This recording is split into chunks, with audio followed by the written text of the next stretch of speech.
All right. So as we mentioned just a moment ago, this is not the NYC Eternal Championship, but this is the finals for tonight. Players still playing for rankings in our brackets for next week. Alan Yee, who is the champion, wasn't able to play tonight, so he'll be back next week to defend the title, and likely against one of these players. So Delver start, and Death and Taxes is here. We have not had Death and Taxes on stream in a long time. What do you think about this matchup, Phil? How does this matchup usually go? This feels like one of those classic matchups. You know, it's just like a matchup that's been around forever. Yep. It's just that like Delver has done nothing but get better, and Death and Taxes has struggled as of power creep. Yeah. But it's fun to like come back to D&T. Just like, I don't know, does it inherently feel like D&T is like the underdog that you're rooting for? I have mixed feelings. So, and this has nothing to do with the decks, but I want to see Kaplan get there just because Kaplan grinded tonight and fought his way to the top. And Jason's been at the top of our bracket for so long right now. It just feels right for someone else to take it down, so to speak, in that sense. The Thalia getting forced, and then the Caracas getting wasted, and now Jason spending his turn 3 hard casting a Jite is excellent for Kaplan, even though his Delver didn't flip until just now. Yeah. Just to finish my thought, though, and kind of save myself here before I get a bunch of hate mail. Send the hate. Death and Taxes as a deck, I would root for, yes. So I'm conflicted. I'm conflicted. I'm rooting for Kaplan, but I'm also rooting for Death and Taxes, the deck. Definitely. If that makes sense. Spam the emojis with your hate. Yeah, I'm going to get a hate mail.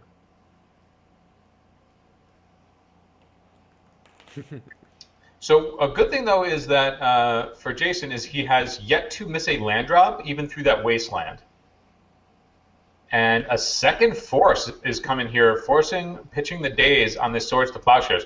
So double force means that it seems like Cap is really pretty much all in on this Delver.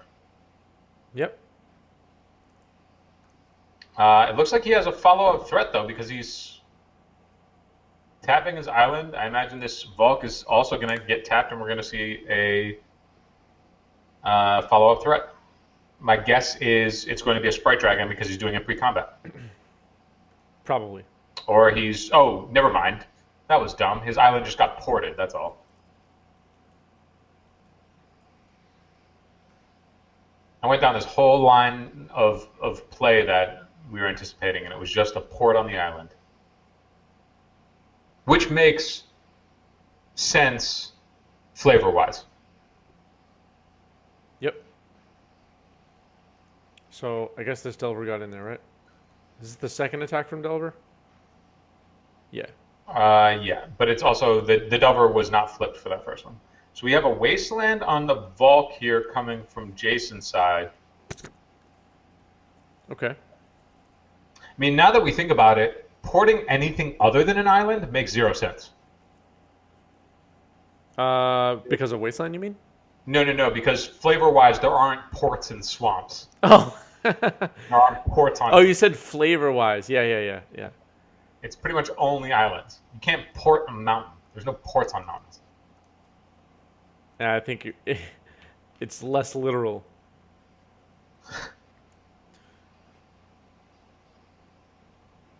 Volcanic Island here. Rashad and Ford, got to be what? Top 10, top 5 all-time best arts? Maybe top 25. They're pretty good in a game with 20,000 game pieces in it. You know, the basics from Jumpstart are some of the most fire land arts ever, in my mind. You just like it because it has a dogga. No, like all of them together. Like, there's got to be 6 or 7 of those new Jumpstart lands just jumped all the way to the top of like best Magic card arts of all time. Yeah, like Millstone Island. Yeah, that one, the Books Island, the jungle with the panther. The Yeah. jungle with the dinosaurs. The art is beautiful on these cards. So swords hit a Delver, but then this second Delver flips from this Ponder, which then gets immediately cast. Yeah. This Mother of Ruins that come down also threatens to do what we see moms do these days, which is get into the red zone, get into the fight game. Yeah, this is true.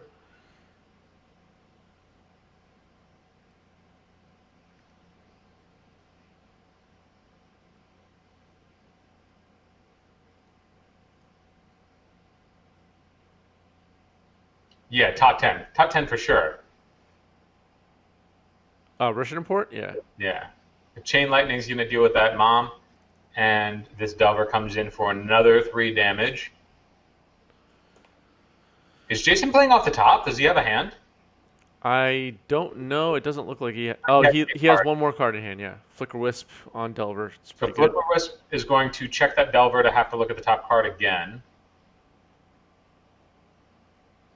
Bloop. This time it's not going to flip. That's good news for Jason. He's still going to swing. Do you take this trade? With the Jitte in play, I don't think so. You don't think so? Yeah. He's going to waste the port. Looks like, I mean, this turn seems fairly straightforward. You just suit it up. But in the face of 3 mana, maybe you cast another spell. I think he suited up, but He's going to go Jason for a knows better than we know. He's All right. not just going to spend 2 mana.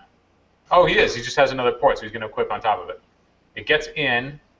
Any responses on 3 mana? I mean, Dave did force twice, so he is on low resources. Yep. And it looks like he's just going to take the hit and lose a Delver. And now this is looking real nice for Jason, because a counter on Jitte represents a lot of removal spells, right? Like, it will kill a young Pyromancer dead, it will kill a Delver dead, but it won't deal with an Ethereal Forager. If it also it has on a Dreadhorde Arcanist. If a Dreadhorde Arcanist before combat, he can reduce it. So it's obviously not as good, but it can still check a Dreadhorde Arcanist from getting a flashback. Yep. So he's putting a Force. I have to imagine he's putting the Chain Lightning underneath as well. I see a second blue card, so it's probably a Ponder. What's the deal with Forager again? How do you get him back? So when Forager attacks, you get to put a card back on top that was exiled with it into your hand. Gotcha. So it offers some selection, but you do need to get in to combat. Gotcha. Another Flicker Wisp is going to check this Ethereal Forager and lose. If you bounce the Ethereal Forager, like if it's flickered, it will no longer have the cards exiled with it. Yep. That's an interesting application for flicks. By the way, Sensei's Divining Top is unbanned. Yo, this is great news for me. It's unfortunate, though, because now, obviously, I know what I have to do. Okay, so I think now they're having a rules dispute over what happens with this Forager. Let's see if they figure it out. So the Forager didn't delve this time around, so it's just it's as though it was cast for 6 mana. It doesn't have an ability anymore. Let's check in with the players. Hey, are you wondering about the Forager right now? Yeah. I think it's like a new game object, so it would not remember all those cards. Let me look at the Forager text. It didn't exile those cards, so. Yeah, when you cast a spell, so I think all those cards are just exiled now with no attachment to the Forager. No connection to the Forager. Okay. All right, cool. All right, they're moving on now. Yeah, it turns out that even after that really good start, double force is a lot of resources to spend, and he spent 1 on his swords early on.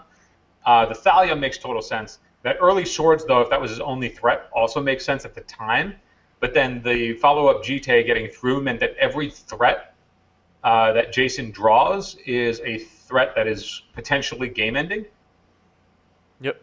And now this Arcanist is never going to get to see the light of day of an attack that is relevant. And also now we have a mom that can protect this suited up Flicker Wisp. This seems like this one is rolled up. Jason's still only going to come in with just the Flicker Wisp. Is it worth chumping here? Well, I mean, if he chumps, like, I don't think he has a path to victory, right? Like, I don't think he has a path to victory anyway, but if he chumps, he certainly doesn't.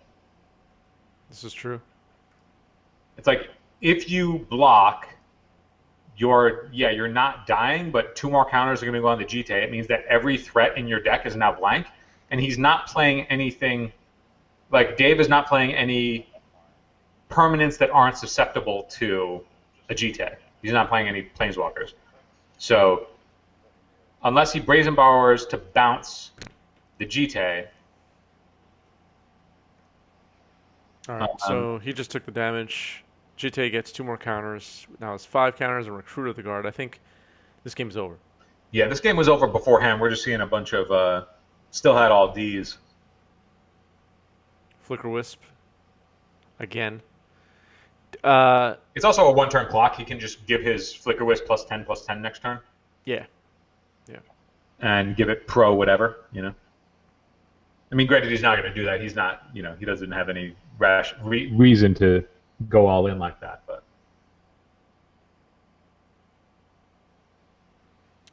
bang, kill your guy. He's choosing to kill the guys now. Zombie dead. Zombie is dead.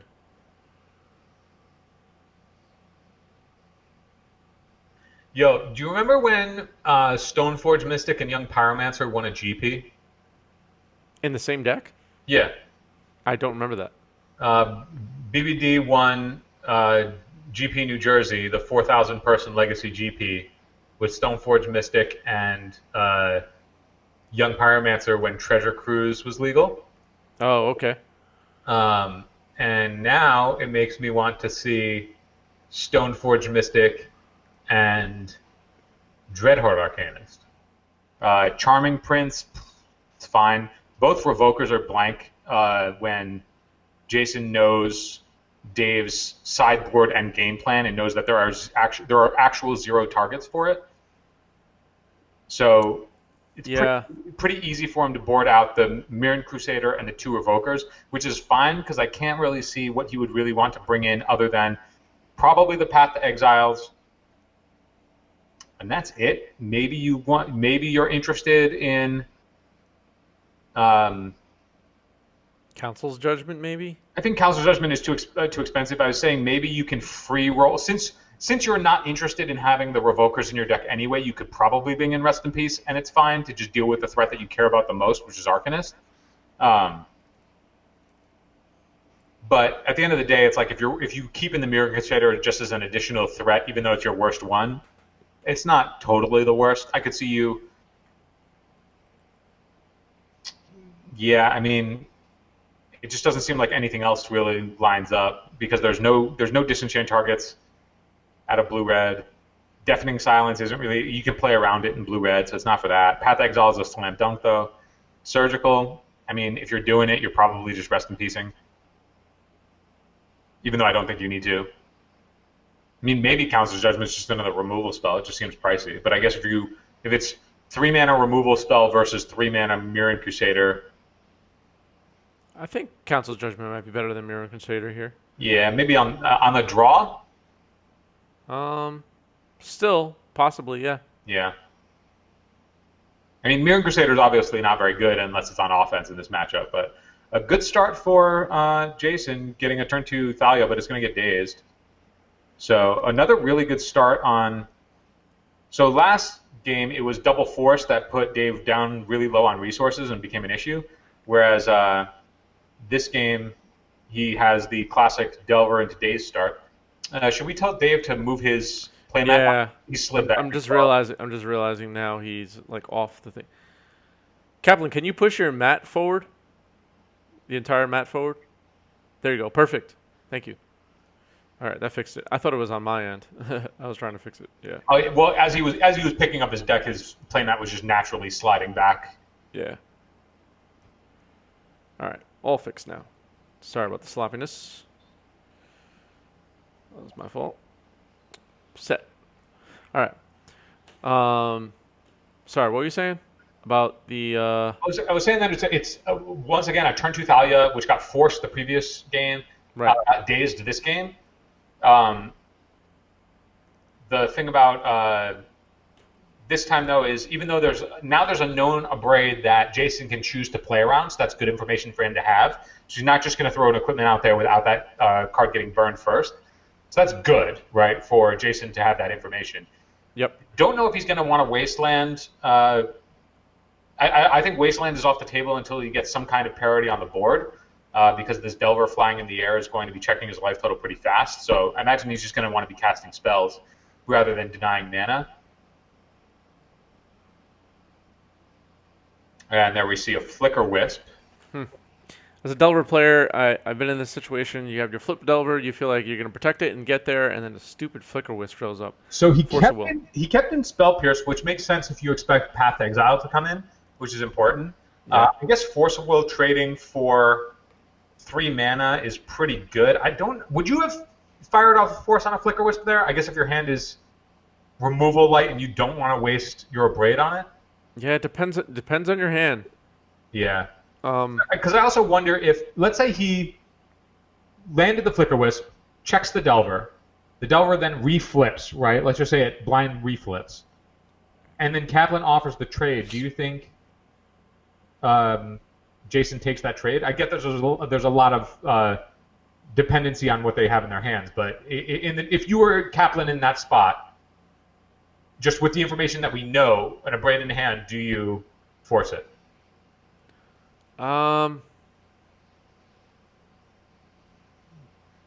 Maybe. I also don't. He has 4 cards in hand. Yeah.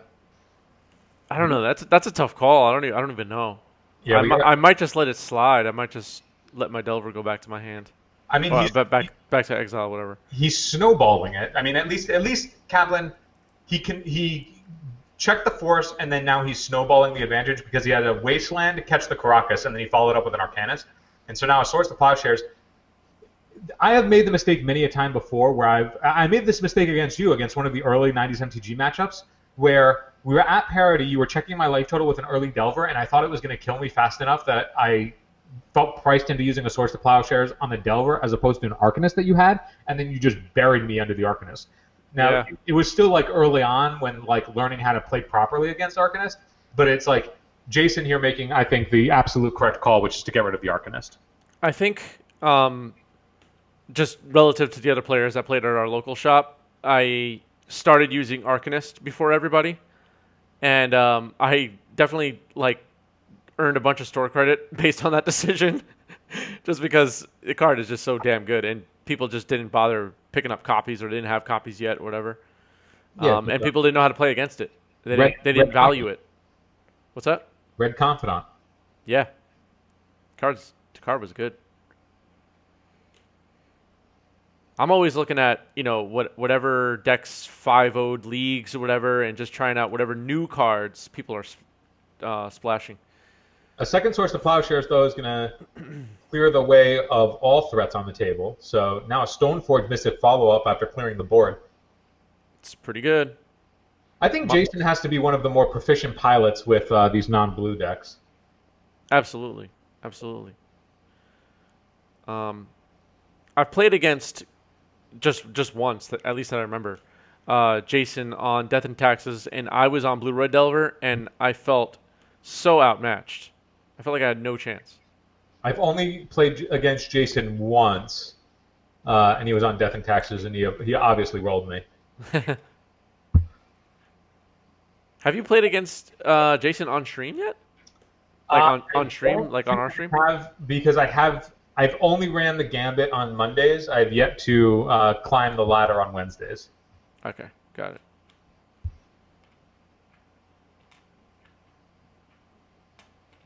Yeah, there's been a few, because we were talking about you and Phil Nguyen the other day. There's been a few matchups that still have somehow not happened yet between the few players in our group that are consistently playing. There's been a bunch of nights where Phil and I have had the potential to play each other. Yeah, it just hasn't happened yet. The Phil versus Phil grudge match awaits. Stay tuned. And the both of you have the spiciest decks always. What were you gonna say? Oh yeah, no, his I really enjoyed his thoughts. His thoughts on building the chain plasma deck with Birds of Bryn's Argyle. Oh yeah, that one was really Broad cool. library, yeah, that's fun. So both players with a bunch of mana in play, even though a couple of wastelands have been fired off this game, and another wasteland gets fired off here on a Volk. And Stoneforge Mystic is going to just come in for the beats. He's not going to put any equipment into harm's way of a known Abrade. Thalia, okay. So Thalia and a wasteland and a second wasteland, catching both Volks this turn, and then pinning him under a Thalia. And man, this game has swung in the entire opposite direction. However, the information, the known information of that Abrade has slowed and changed Jason's play pretty significantly because he's not sacrificing any of it. He's not sacrificing his equipment to trade with it. So this Abrade, which now can't be cast on 2 mana, is entirely checked. So if he wants, now he can put his equipment into play without fear of it getting hit with the Abrade, barring an additional land drop from Kaplan. But he can also put it in. He can play it in a position where he knows he's at least going to get in a swing. And a Jite connecting or Batterskull connecting can be game-ending. Yeah. Wait, which equipment did he search for? Batterskull, right? I believe it was Batterskull. Yeah. Okay. I thought so. Chat, correct us if we were wrong. I thought it was Batterskull, but I might have been wrong. I'm pretty sure it was. A Mother of Runes coming down, which is very good. Because, okay, so now he brought in the Caracas, which is something that we had mentioned in the boarding, because now he has a 0-mana answer to Thalia, and multiple Wastelands have already been played. So that Thalia might just be checked Shut off, yeah. game. It's really interesting interaction to board that in, and now he's going to Chain Lightning the Mom to make sure that his removal stays live. Yep. Tricky game here with Stoneforge. What do? Do you just hold back? I think I just hold back here. I think it's tough because this Arcanist is going to be threatening just removing your Stoneforge Mystic and stranding the Batterskull. At the same time, you know that Kaplan has an Abrade in hand. I could see a world where, I mean, the thing is, it would require a lot of mana for him to go like Thalia attacks you to make sure that things will stick, like in a window. Mm-hmm. But another plane seems like it's pretty good. This Arcanist having selection, though, is going to be a tough place to go. Well, Path to Exile could change that. It So sure that can, yeah. can go through. Dave will get to capitalize, though, on it and get a second island.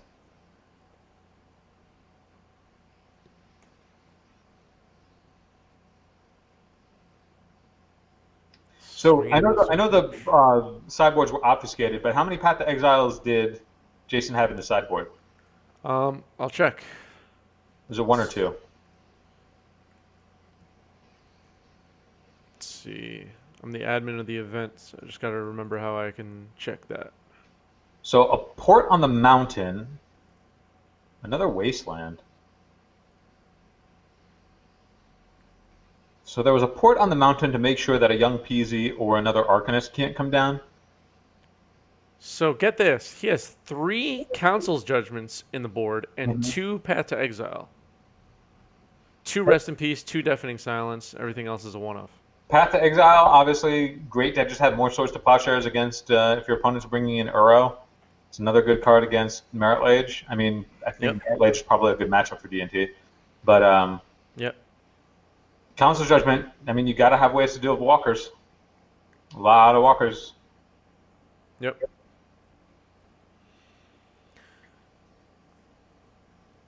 Also, everybody go look at the box topper Council's Judgment and tell me that doesn't take place in Ravnica. They're not depicting a Ravnica scene. Because my view of it is it's clearly the emblem of the Orzhov in the foreground of that artwork. But a poll on Magic's Instagram said that it did not take that art is not depicting Ravnica. And I think that's a bunch of hullabaloo.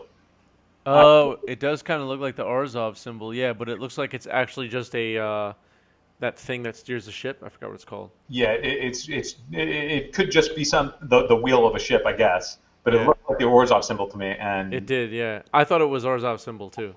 I just assumed. so we got a Flicker Wisp that flicked the Stoneforge Mystic to go grab another card. Yep. Now he's got sword. And here's a young Pyromancer, followed by a Wasteland hitting. Have we gone through all of the Wastelands on Dave's side? Has he found all four, or is that his third?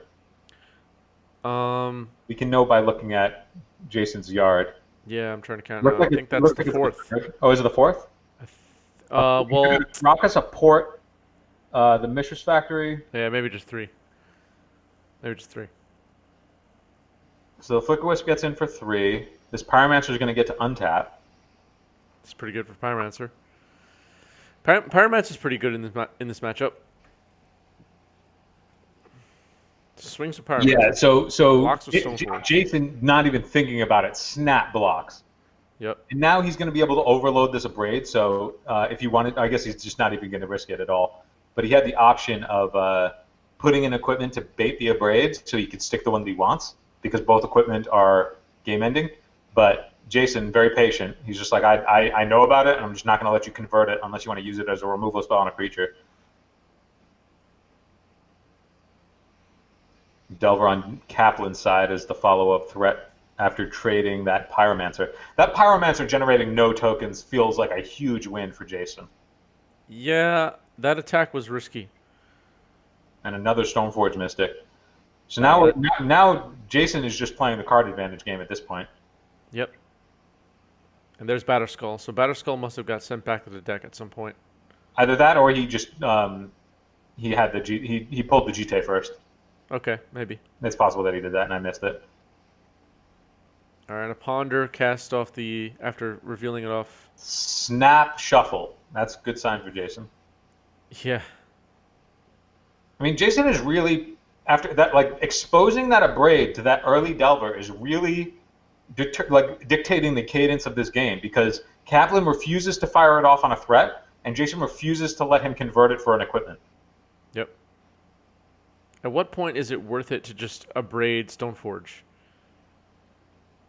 I think with only 2 mana, if you are abrading, you're doing it before he gets to untap. Because if you let him untap, then you're just throwing your abrade away. Because he's still gonna get the mana cheat. And if he's stuck on 2 mana, you can strand the Batterskull is effectively stranded if the Stoneforge Mystic isn't there. Same thing with the sword. So it really just comes to the GT, and that takes 2 turns. Granted, it will be game ending if it connects, but this Caracas is checking the Thalia that's in Jason's hand. The Abrade is looming over these equipment until Dave caves under pressure.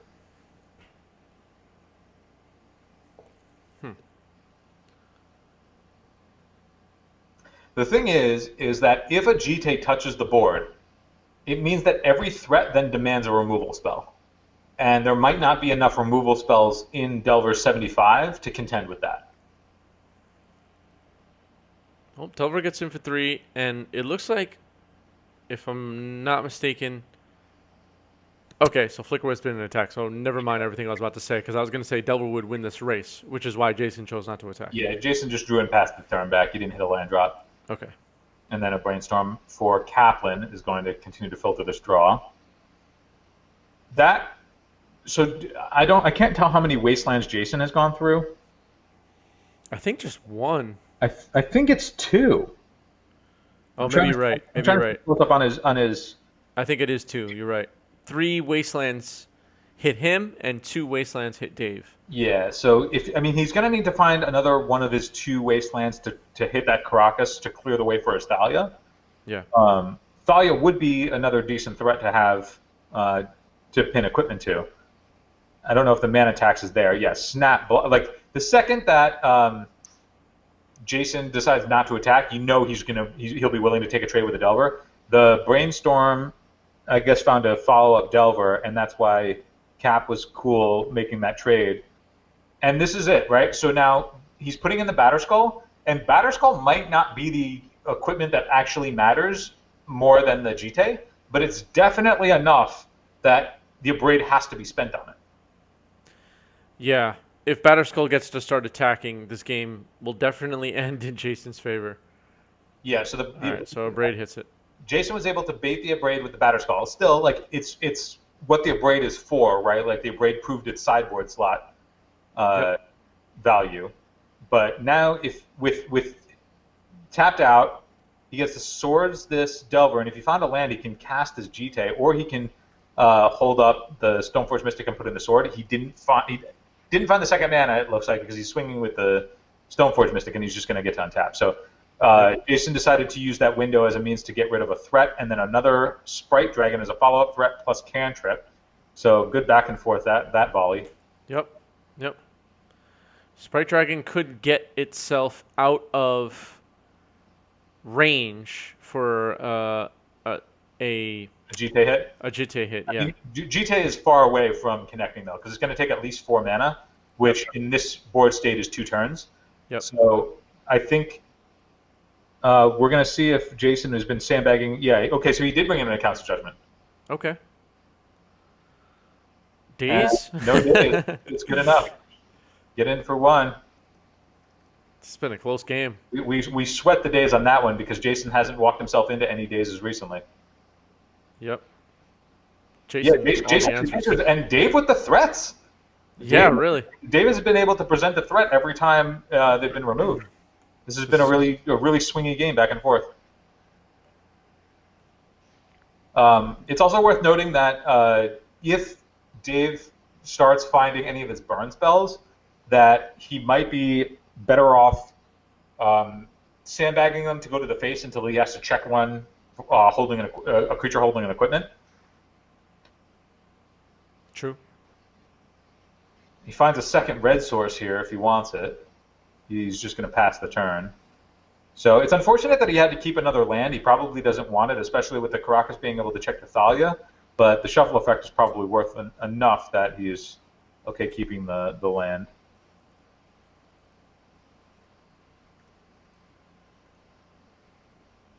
Oh, a very, very late game Aether Vial here.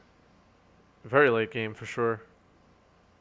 Which isn't totally terrible. I mean, if let's say he flashes in a Thalia, right? That's going to tax mana. If Dave wants to spend his Caracas, there's then maybe a line if more mana is drawn for Jason that he can replay the Thalia to find a window to just get Dave out of enough mana to cast spells. It feels like to me that this game is about finding the position where Jason can get an equipment onto a creature and stick an attack. Yeah. And so the Aether Vial does open up potential lines where, sequenced properly, he can cut Kaplan off of mana for a turn if Kaplan doesn't use his Caracas effectively. All right, so he's going to flash in on Jitte here. Okay. Jitte flashed in with 5 open mana, and he'll get to untap. Aether Vial up to 1. Did this game just get away from Kaplan? I think if there's an attempt to equip here, he just fires off a burn spell on this Stoneforge Mystic. If he has just air, then I would think that the Stoneforge Mystics drawing a bunch of extra cards was enough because, like, he goes up a card on the Stoneforge Mystics and then the Abrade's checking, and he's got another Abrade. So Abrade is going to hit that Aether Vial, or I'm sorry, the GT for sure. Yep.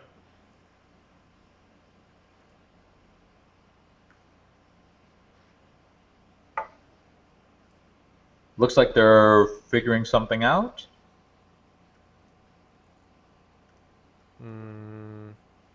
It's pretty safe to say that Abrade, this second Abrade goes after this Jite.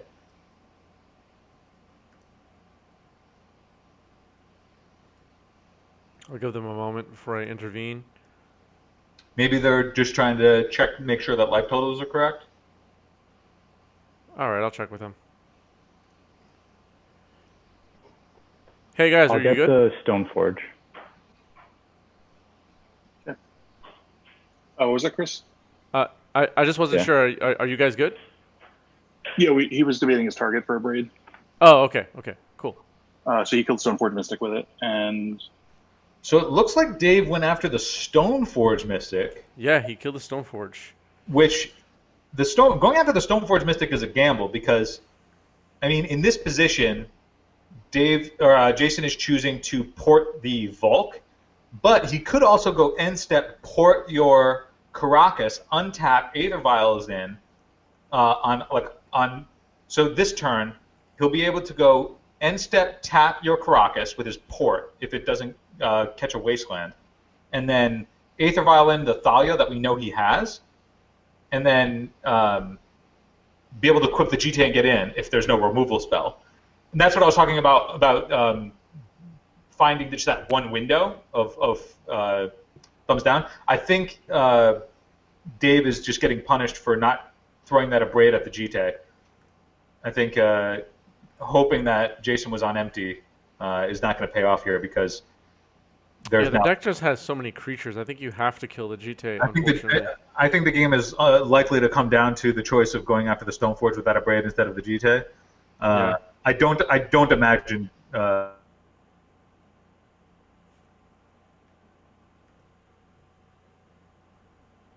think I lost you, Phil. I lost Phil.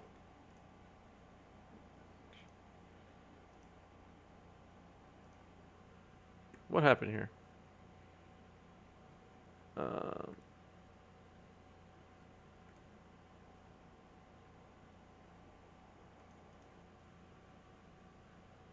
Nah, I'm not hearing you. Nah, I can't hear you. You're muted.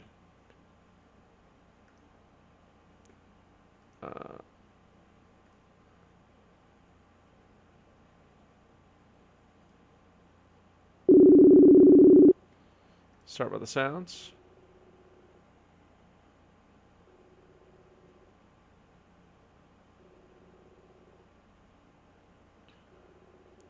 Alright, just trying to keep track of this game while I try to reconnect with Phil.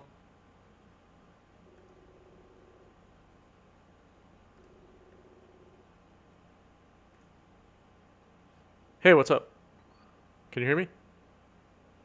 hey, can you give me another? Try and call me one more time.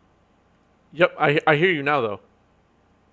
Yeah, I answered the Facebook call on my phone because for some reason. Okay, I'll call you back. Oh my goodness, now Jason's camera went out? Everything's falling apart. All right, it's back. Yep, it's back. Okay, it's back on the same link. Perfect. Yep. It should be black, and then it'll come back up in a second. Cool. Yep, we're back. We're in business. Okay. Whoa! Double Great. the So Chris, bolt on the mother double the runes joy. resolves. Wait, hold on. Did we miss anything? What just happened in the game? So we have a lightning I bolt. just he like bolted a bolted mother- Mother of Runes. Okay, Okay, cool. And that resolves. A recruiter happened. A lightning bolt is hitting a Mother of Runes. Is this correct? I believe that's what happened, yes. And, okay. So there's still a Thalia in play. He just decided to spend the 2 mana. That way he could have the Thalia or the Caracas up to check the Thalia. But this recruiter of the guard is likely just going to close it out. Yeah, and that's the case. The chain Yep. flicker wisps is going to be enough.